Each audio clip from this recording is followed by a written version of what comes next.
I'm like, hey, what's up, hello? Since your pretty eyes, soon as you came in the door, I just wanna chill, got a sack across the road. I'm into the money, introduced her to my stove. Showed her how to whip it, now she remix it for low. She my track queen, let her hit the bingo. We be counting up, watching how the things go. We just set it go, talking about some Lambos. And love with the money, I ain't never letting go. And I ain't hard with my baby, baby. I just love the money, get love with my baby, yeah. And I can ride with my baby, baby. I be in the kitchen cooking pies with my baby, yeah. And I can ride with my baby. I just love the money, get love with my baby, yeah. And I can ride with my baby. I be in the kitchen cooking pies. I'm like, hey, what's up, hello?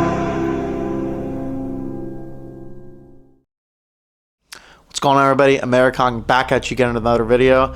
Today we're going to be talking about a subject that might make you a little uncomfortable if you haven't given it much thought before. Today we're going to talk about the end of the world and what happens after. So the way I'm going to break this video down is I've come up with 3 different categories for an SHTF scenario to occur. SHTF stands for shit hit the fan. It's what the term I'm using for the world ending. A lot of people use it, so it's a very common term, and you're going to be hearing it a lot this video.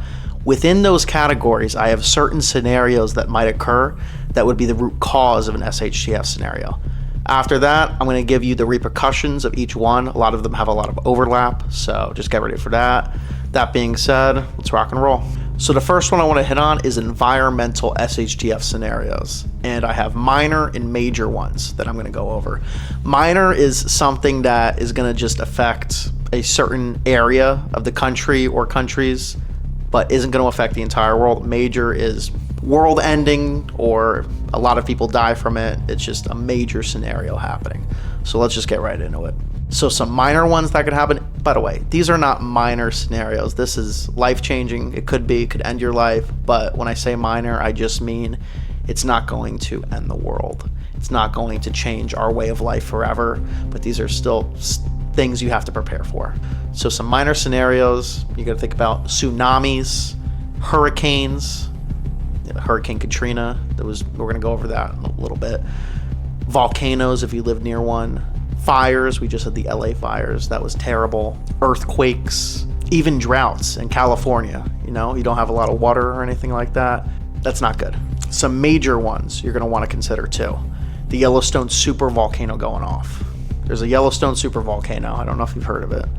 Yellowstone National Park. If it goes off, it's going to block out the sun. We're not going to be able to have any crops grown. The whole food supply system is going to completely shut down. That's a world ender right there. Another one I want to hit on is a magnetic pole shift. So we have no recorded history of this happening, but it does happen. Happens about every 750,000 years. We don't know what happens when it does occur, but speculation says earthquakes, tsunamis, hurricanes, everything that I said in the minor is going to happen all across the earth.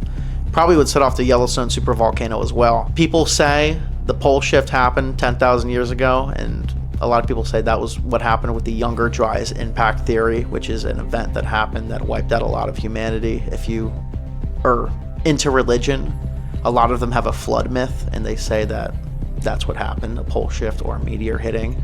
I can't confirm or deny that, and I'm not sure what happened back then. Nobody does, but it's just something to consider. We see that the poles are shifting in little increments every year, and it is getting a little faster, but it could happen in our lifetime. It could happen in the next lifetime. It's just something to consider. Before I continue, I just want to harp on, are any of these events super likely to happen? The major ones?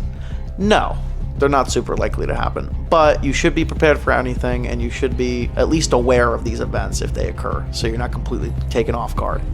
Also, if you prepare for those minor events I talked about before, they will help you. Those preps will help you with these major events and give you a leg up for sure.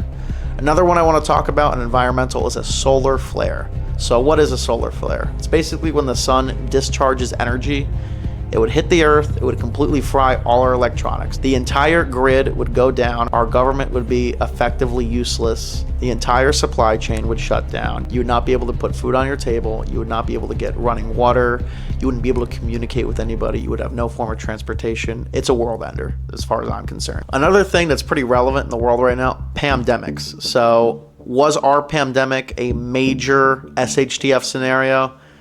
It did affect our entire world, and we were affected for years. It did kill a lot of people. Might not have been 10% of the population or even 1% of the population, but it did change our way of life. It also opened up a lot of people's eyes to the possibilities in today's world. A lot of people think we live in this little bubble that can't be popped, but one little sickness starts going around and our entire way of life changes. But for our pandemic, our government did stay intact. Hospitals kept running. We still had food. We still had power. We still had our supply chain, even if there were shortages, toilet paper, eggs, whatever. So I don't know if I'd categorize it as a major SHTF. If something like the bubonic plague or the Spanish flu, something to that level where it's killing that many people, were to pop up, I would say that be almost a world ender. Next thing I want to talk about is man-made disasters. So I'm going to kind of keep it non-violent. That's another category. Some things that could happen that I would say are minor SHTF scenarios. Nuclear power plant meltdown. That sounds terrible. It would end a city. It's not going to end the world though. We've had Chernobyl and Fukushima. Those cities you can't go into, but most everybody survived. Didn't end the world. Didn't even end those countries. So it's just something to consider. Some major ones we want to consider: depopulation. I think a lot of people are talking about depopulation now, but over the past few years, people have not been aware of it and they've been waking up. Depopulation is a huge problem. We are just not having enough children. We used to talk about overpopulation being the issue, but in 25 years and 30 years, we're not going to have enough people driving those trucks, growing those crops, being those doctors. It's going to be really tough for us to fill those jobs unless we do it with AI. That's another one. We don't know the future of AI.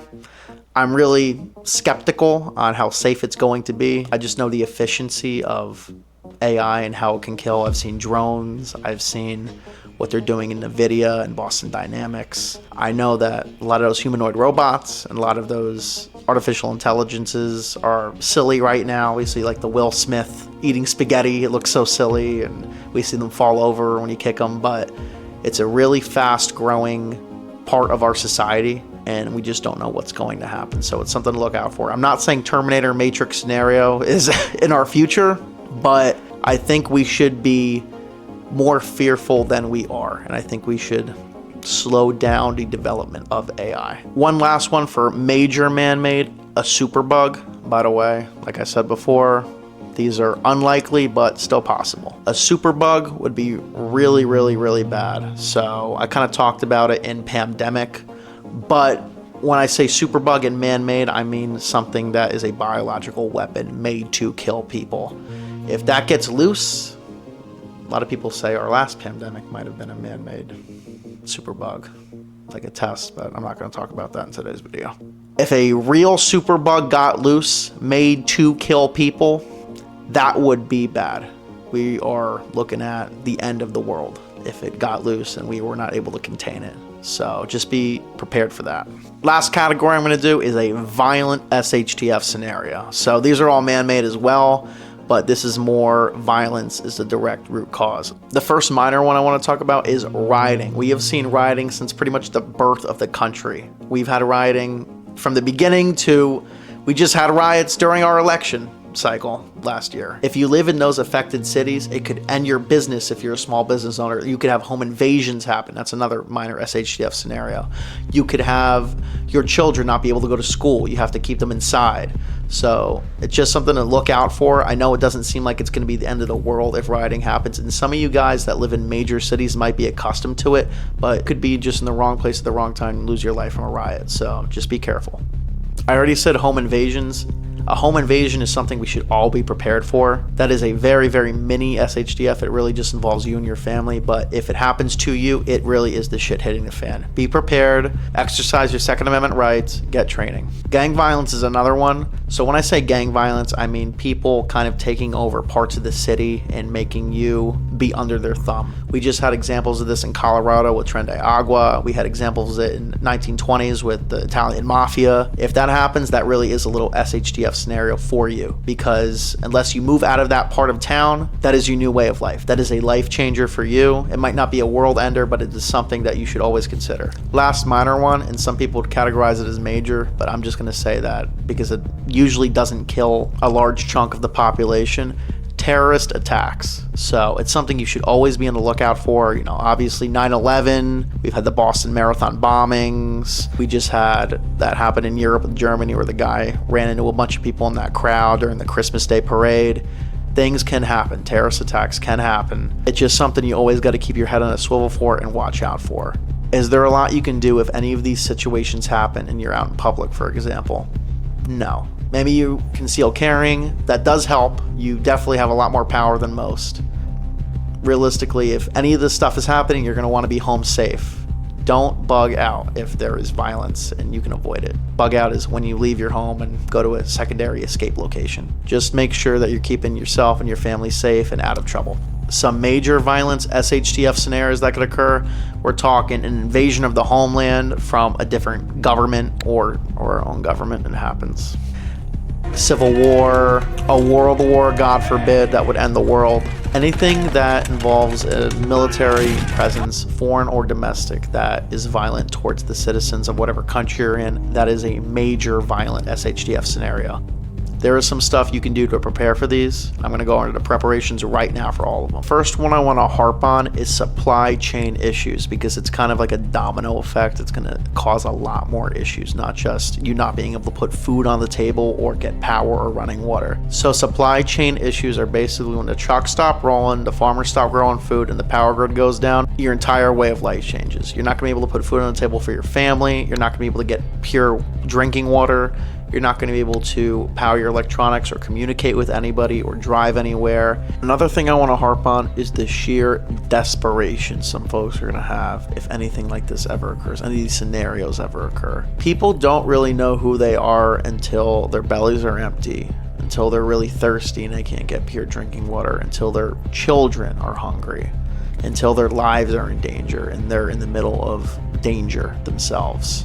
A lot of people who think they're heroes and good people change for the worse if stuff like this happens. Am I saying everybody's this animal that doesn't care about human life and is only cared about themselves? No, I'm not saying that, and that's not true. But most people are not heroes, or sheepdogs, people say. They are people, and they're just animals. That's what we all are. So make sure you have preparations to protect yourself. I just want to bring up Hurricane Katrina as an example. During Hurricane Katrina, after the hurricane hit, crime rose 200% in the following week and another 100% after that, so 300% in those 2 weeks. And Hurricane Katrina was months long. Only 25% of the police officers in New Orleans showed up for work, and after that it got down to 10%. Nobody was showing up. It was basically lawless. From this lawlessness, gangs arose and they took over neighborhoods completely. They were doing organized attacks versus people's homes and small businesses to get supplies for themselves. These roaming gangs of adolescents and young men are what you're going to have to worry about. A little personal story I want to harp on real quick. I had a sergeant when I was in the military, female, and she told me a little story when she went to Afghanistan for the first time. When her unit got there, they were having supply chain issues with food and water, and they had to ration. A lot of the locals that were there were eating some of our MREs and water, and she made friends with them before the supply chain issue. After that, and they started getting hungry and thirsty, they were having their own supply chain issues too, on top of us not being able to get food. They were grabbing her when they saw her holding food and water, trying to rip her out of her formation. She had to get some other soldiers, some male soldiers, to beat them off of her. And she saw when people get desperate, people change really fast and you don't know who your friends are. So that's all I'm saying. Just keep your head on a swivel. Another thing you're going to have to consider, and this is pretty important to me as a former medic, is limited medical attention. So when the supply system shuts down, the government kind of shuts down too, especially if the power's out. You're not going to be able to get to hospitals and you're not going to be able to receive medical attention for you or your family members if any of these scenarios happen, especially the major ones. You're gonna want some knowledge and you're gonna want some medical supplies. When I say knowledge, I mean watch some videos, go get some training. I am very good at trauma medicine, but when it comes to medical emergencies in day-to-day life, it's something I'm lacking on, and I'm wanting to get more training for that in my civilian life now. Another one I want to harp on a little bit more is an internet outage. So when the power goes down, that's terrible, but so much of our lives are on the internet nowadays. Just communication in general, you not being able to get contact with other people that you need to, is a huge problem. I would recommend getting a fire day cage. So a fire day cage is just a little metal box. You can keep a lot of essential electronics and batteries, walkie-talkies, satellite phones, and it's going to protect it versus solar flares or any EMP, electromagnetic pulse, from a nuclear bomb or a dirty bomb or anything. So keep your electronics safe. You could also, if you have money, get a off-grid generator. A lot of people have been getting into this recently, solar power, whatever. Try to get a little bit off-grid if you can. Another thing you need to consider is a plan for fast evacuation for you and your family members, i.e. bugging out if you need to. A lot of people say, oh, when the shit hits the fan, I'm gonna bug out.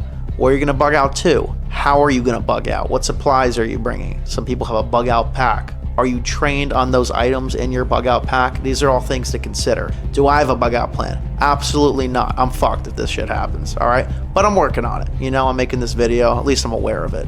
Don't think you're a Superman that can just jump into the woods in the Appalachians and march 2,000 miles to whatever bug out location you thought up of while the situation was happening, because you aren't that guy, okay? Nobody is. Have some preparations, have some knowledge, get some training in land navigation. This is really important stuff. And have a plan to get out fast if you need to, if the shit gets really hot. Some other things you're going to want to consider. This is more for a violent SHTF. Whatever government, foreign or domestic, decides to do violence against the citizenry of whatever country you're in, whatever government that is doing it, they usually have a small unit tactics handbook. We have a small unit tactics handbook. The United States Infantry, and the Army at least. The Marines have it, the Russian Army has it, the Chinese Army has it, and most of these are available online, and you can kind of see their playbook. Another thing to consider that is increasingly relevant in today's warfare landscape is drones. So when I'm talking drones, you know, obviously you got to be worried about the Predator drones that are going to drop bombs on you, or in Ukraine they're using the little FPV drones that fly in kamikaze soldiers, but I'm mostly talking about reconnaissance drones. There are certain things you can do, a lot of YouTube videos on it, maybe we'll do a video in the future on it, to mess up thermal imaging on drones, to hide you, to hide your loved ones, and you should learn those. God forbid anything like this happens, that's going to be able to save your life, possibly. Also, this is kind of a fun one. It would behoove you to maybe get good at skeet shooting, because a lot of these drones, the best thing you can do versus them, especially the small ones, is shoot them with birdshot with your shotgun. That's what they're doing in Ukraine right now to counter a lot of the drones on both sides. Also, stock up on ammo. That's kind of relevant to everything. Even if it's not a violent SHTF scenario, you're not near violence, you might need to hunt, especially if you're out in the sticks. You're gonna need ammo for whoever knows how long, all right, to hunt with. And especially if you are in a violent SHTF scenario and you're shooting regularly, you're gonna need ammo. So stock up on ammo. You should probably have about 2,000 to 3,000 rounds per gun in your arsenal. The biggest thing you can do though, through violent SHTF, through environmental SHTF, through a man-made SHTF, everything you're doing is useless unless you know how to use it. All your preps. Know what your plan is. You need to train, you need to think about it. That's the best thing you can do. That's the biggest prep you can do. Make sure you're in shape. Make sure you're gonna be able to ruck these distances if you need to bug out, to perform medical aid on you or your loved ones if necessary. Stuff like that. So don't be afraid to get out there and get your hands dirty. Last thing, thank you guys so much for tuning in. Really appreciate it. Channel's still growing. I know this has nothing to do with the Invincible video I just dropped. Still just finding my footing, getting better at making videos every time. Love that you guys, that you're staying with me, and I'll see you next week. See you guys.